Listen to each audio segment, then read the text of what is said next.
And this is Kilo Charlie 9 Victor Kilo Victor, and it's time for the Friday afternoon Qso-Vlog network.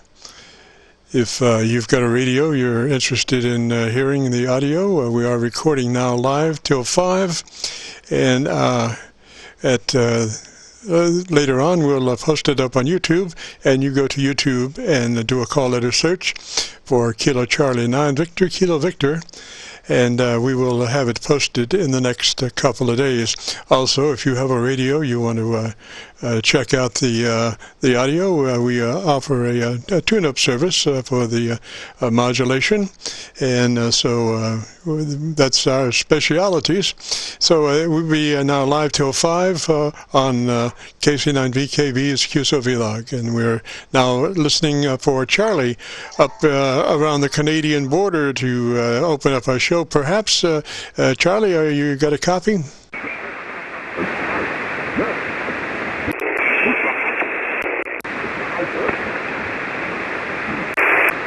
And I'm not copying Charlie this morning, this afternoon. I think he said he might not be with us for this afternoon's Friday show, but we thought we would check anyway. So anyway, we are live till 5 for recording. If you have a radio you want to check out, give us a shout. KC9VKV.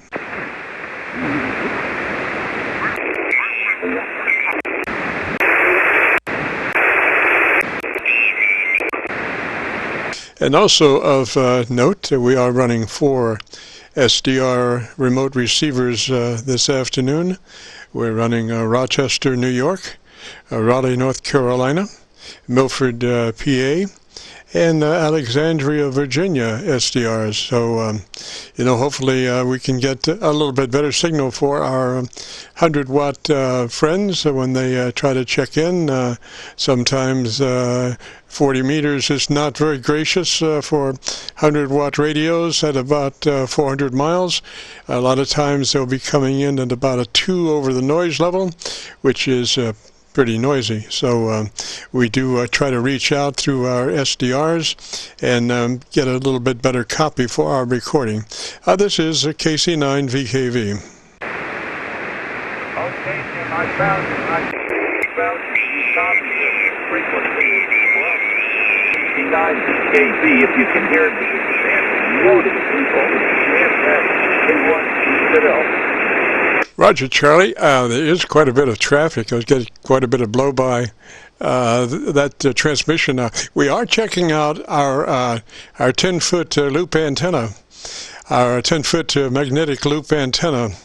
It's funny how when you're in a corner trying to get things done and you're running behind times, there's about 5 things that will fail simultaneously in addition to the project that you're trying to get done, and that's exactly what happened with our loop. The rotors started to not want to stay in sync. We have a rotor down at the bottom of our 10-foot mag loop, and it started not wanting to stay in sync, so we had to devote a little time and effort into that, and finally we just Armstrong the loop around to point towards you, Charlie, and I just made a flip from my local inverted V dipole to the mag loop, and it seemed to be about 5 dB hotter. I think that that loop starts to come into play at about 600 miles. It's not too much advantageous, less than that, but it does start to become effective at about 600 miles plus. It seems to me in my just the time that I've had to check it out.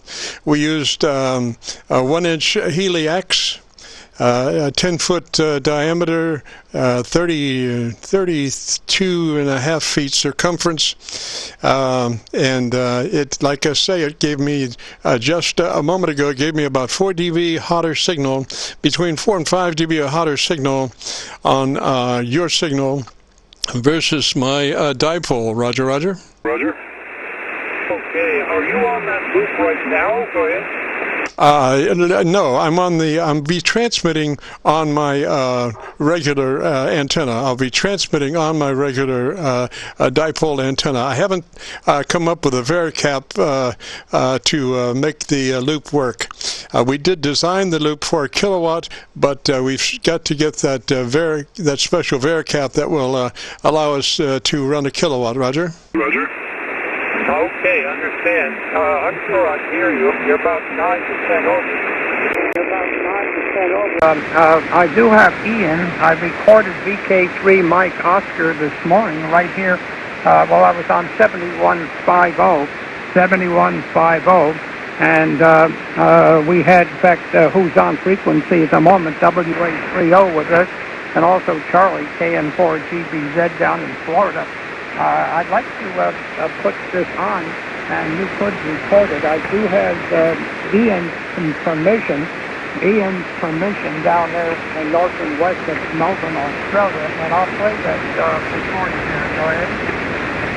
Roger. The last part of your transmission, I was running the loop. And I checked the loop out against my regular dipole, and it's still 4 to 5 dB hotter. So are you going to play this piece, Roger? Okay, if you have good reception, I'll play it right now. Go ahead. Roger, let's see. Let's try. Yeah, go ahead now. Go ahead. Okay, this is K1Gzl, and then also I have a comment. I had the microphone connected into the cassette following. So here is Ian this morning on 40 meters in Australia. Here he is. Bravo Zulu, 8 Kilo 03 Mike Oscar steady. Okay, here we go. K1Gzl, and 8 Kilo 03 Mike Oscar New.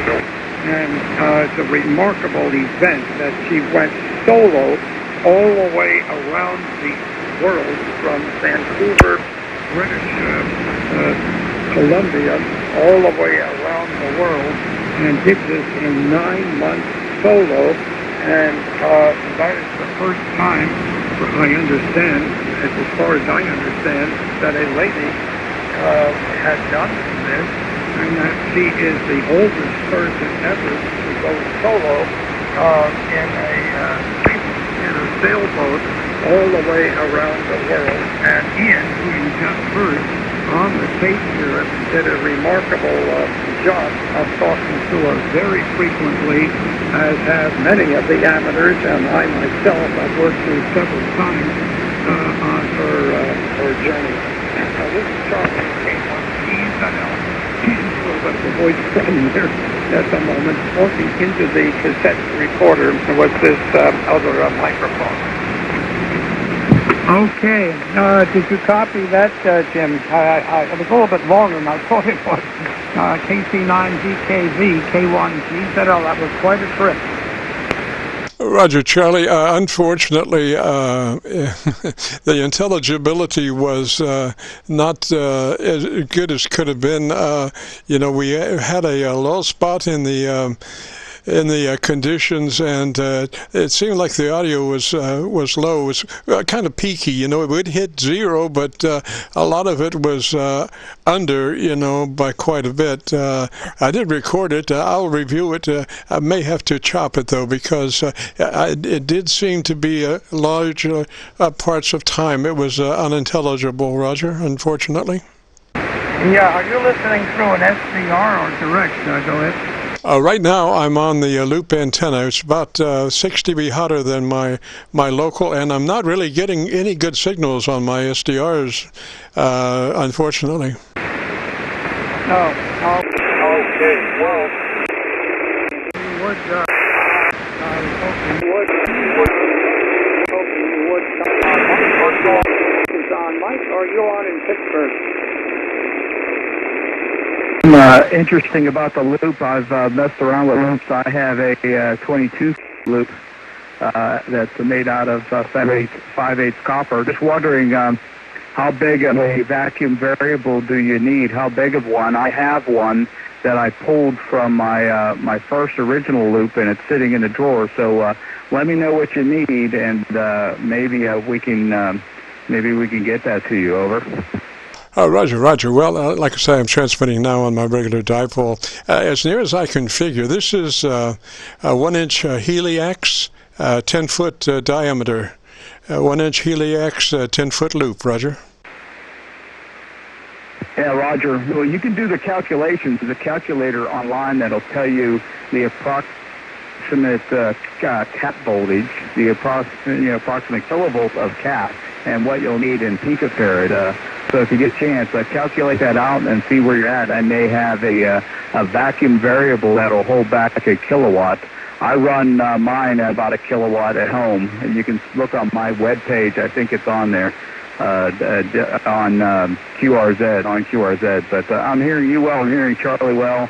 I am remote in Pittsburgh right now, but I'm sitting in Weirton, talking through the internet and talking through my IC 7300 at home with an LD MOS amplifier and a vertical antenna.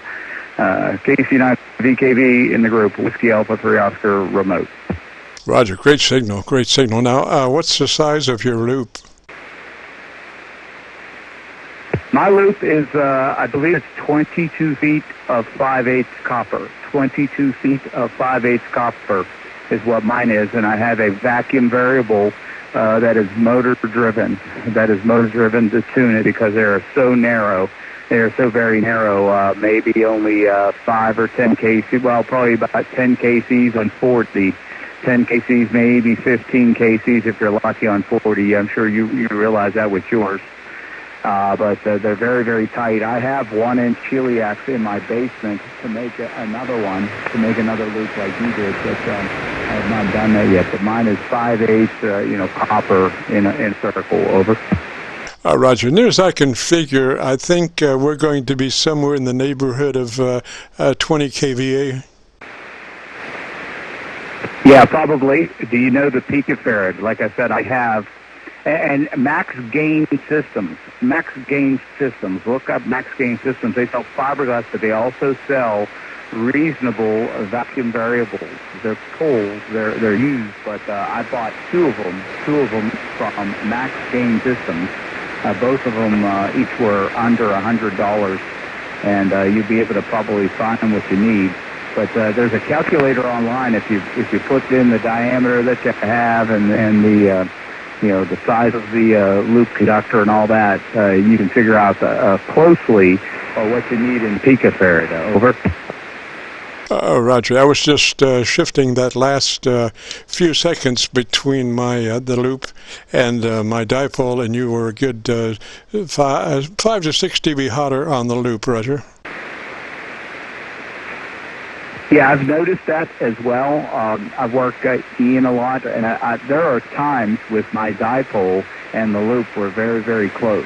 Which, for a close, very small, say, apartment-type antenna, that's amazing. That's amazing with the loop antenna. And it was much, much quieter, but very narrow, very narrow. So it also keeps RFI and second harmonic and everything down because they're just so narrow.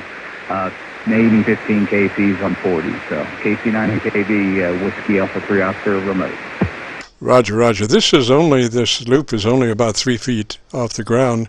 There's about 18 inches, and then there's the rotor, and then there's about 8 inches to a foot, and there's the loop.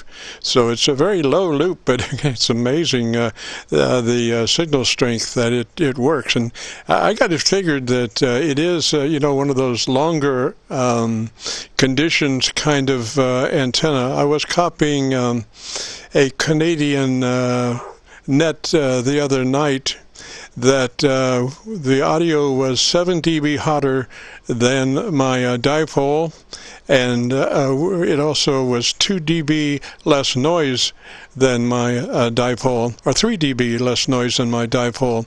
So there was a 10 dB signal strength difference between the loop and the dipole. Roger? Roger. Well, when you start getting loops to be bigger, when they're bigger, you start losing your nulls. You start losing your center nulls, although they're still there. the best thing about a loop is you don't have to have them high. You can have them very, very close to the ground, and the ground doesn't seem to affect them that much. Charlie and Jim, have a great day. I'm going to run. It's dinner time here, and I got to run and do that. So best of 73. It's good talking to you. Good luck with the loop. If you find out what size loop, what size picofarad cap, let me know. I have one. I think it's 150 peak max. I think it's 150 peak max, the one that I have in a drawer. So KC9VKV, I think it's 20 or 30 kV. I forget which. I think it's pretty high. 73, Whiskey Alpha 3 Oscar remote. Talk to you guys later. Roger, Roger. Thank you, and I will be checking that out and getting back with you. As near as I can figure, there's not much C involved there. I am using a multi-gang, wide-spaced plate tune kind of capacitor, and this has got 3 different sections. Tunes is one, but there's 3 sections, and I've got it on the only about 3 blades. It's only running about 3 blades on the section that I'm using, so it's really light capacitance. Although I don't check it out. And Charlie, let's see how you're doing up there in towards Canada. Go ahead. Yeah, okay, Jim, fine. You're running a 7 to 10 over. QSV and Mike, oh my God, you're 25, almost 30 over. You're about on good days. On good days. Here's a couple seconds of you, Mike. 5/8 copper. Just wondering how big of a vacuum variable do you need? How big of one? I have one that I pulled from my first original loop, and it's sitting in the drawer. So. Okay, and that's how Mike is coming in here. So terrific. Now, if you've got good enough copy, Jim, I could play a little bit of that tape that Ian gave about Jen and her sailboat ride around the world. But if it's not any better than it was, we'll have to skip it. I think there's probably too much absorption between us. That's quite a long haul. That's quite a long haul into southwest Indiana from up here near the Maine, Quebec, northeast Vermont border, Jim, but I'll leave it up to you. And 73 Mike, catch on hopefully tomorrow morning. Hopefully, yeah. KC9VKV, K1Gzl. Roger, Charlie, I'm looking at you on the loop, and you're 10 over. You're 10 over my noise level. If you wanted to try to play a little piece of that, if you have a way of turning it up a tad, give me a little more level if you have a way to do that. Roger, Roger. Okay, let me back up this tape here. Okay, I'll give it a little bit more audio.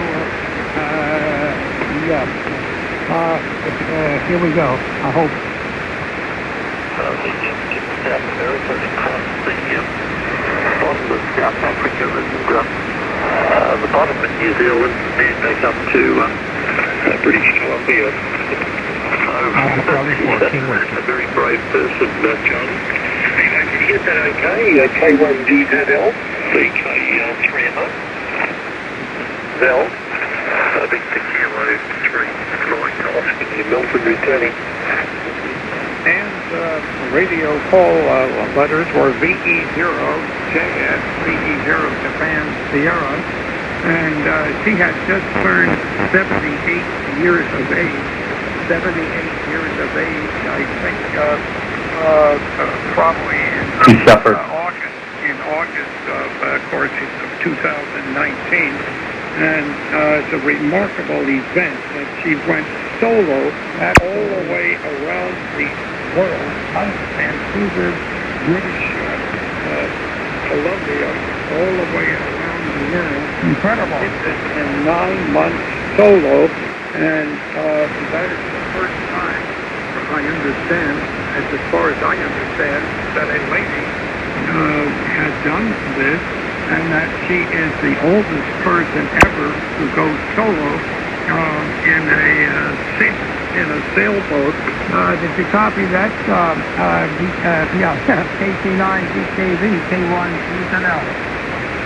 Roger, still, some parts were not decipherable, unfortunately. I think it has to do maybe a little bit with the accent and, the conditions also, unfortunately. But, gosh, Charlie, if you could, if we could figure out a way to get the file, I could include it, in the Qso-Vlog, somehow, because I would like to do it, but I don't think we have good enough conditions to withstand the transmission cipher, Roger. Okay, well, that's amazing because you're very strong now. You're a 10-15 over.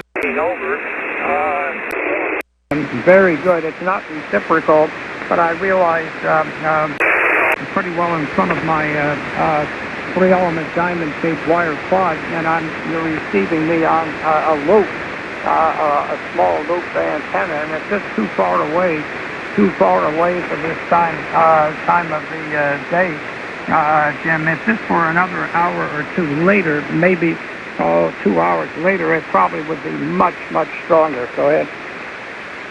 Oh, Roger that. Yeah, it is always a situation that's hard to take a transmission and then repeat it over the air again. It's just, it doesn't usually work out real well, as far as intelligibility does suffer, Roger.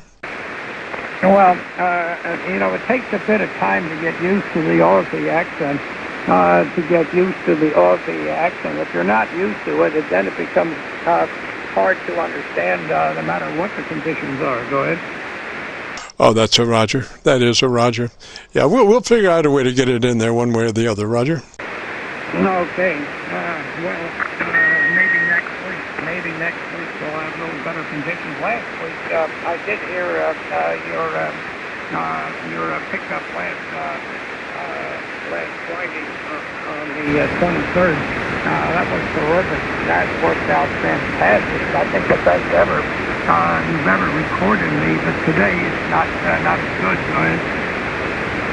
Roger. Well, usually the SDRs are much better than they are today. You're probably about maybe 5 dB over Rochester's SDR noise level, and about the same on Milford. So I'm not sure what's happening, but today is I don't know, not a good day, I guess. Okay. How does my audio sound when I use the microphone at the end of this? That was a microphone into the cassette on the last part of it. Does that sound clear? Yes. I think, but like I say, the loop, when it does fade, it doesn't fade to static, it's just kind of the noise level. A soft white noise seems to come up a little bit. And from time to time, we would slip from a 10 over to a 5 over, and so then the audio would be many times in the noise, Roger. Yeah, I can understand that. One thing I have here is with the coaxial switch, I can go back and forth between the cloud warmer, my 3 elements firing straight up, and the quad bing bang just like that. So I'm seeing quite a difference today on your signal, and a big difference on Mike. I suspect there is some sporadic E clouds in here because I was seeing a terrific difference in favor of the quad over the cloud warmer on Mike's signal. Okay, Jim. Look, I'll sign, and if you're listening, there, Mike, I'll catch you tomorrow morning. You might let me know, Mike. How is the quality on my voice on the tape recorder as against direct? And did Ian come through clear for you? Go ahead. It seemed like there was a little bit of background noise that was making it difficult, like Jim said. It seemed like there was almost like fan noise with it. So it made it a little bit more, brought up the background, and it was difficult to discern then. Over. Okay. Yeah. Well, we'll just see what we can do. Okay, I'll say 7-3. Well, let's hope Charlie doesn't get blasted with that hurricane down there in at his place in western Florida. So I'll say 73 to you, Jim. 73, Mike, and we'll try to get on next. There goes my voice. Next Friday. KC9VKV, K1Gzl. Roger, Charlie. And that last, you were 15 over on my loop. So I wish we'd have had that condition when you were, trying to transfer the audio. But anyway, we'll say 3s, Charlie, and you have a good weekend up that way. And Mike, you guys have a good weekend too. And this is KC9VKV, we'll say 3s. And this is the Qso-Vlog network from now until 5. If you've got a radio, you want to check out the audio, we are recording now live till 5, and then we post it up on YouTube in the next couple of days. And you can go to YouTube and do a call letter search for Kilo Charlie 9 Victor Kilo Victor. That will take you to our Qso-Vlog page, and you'll be looking for Qso entitled My Group Air Check 83019. My Group Air Check 83019. And right now we're standing at about 700 Qso-Vlogs on file. But usually YouTube will put the latest on page 1, so hopefully when you go to YouTube and do that call letter search for Kilo Charlie 9 Victor Kilo Victor, you'll find that My Group Air Check 83019 on page 1. If not on page 1, it'll be on page 2. But hopefully it'll be on page 1. This is KC9VKV.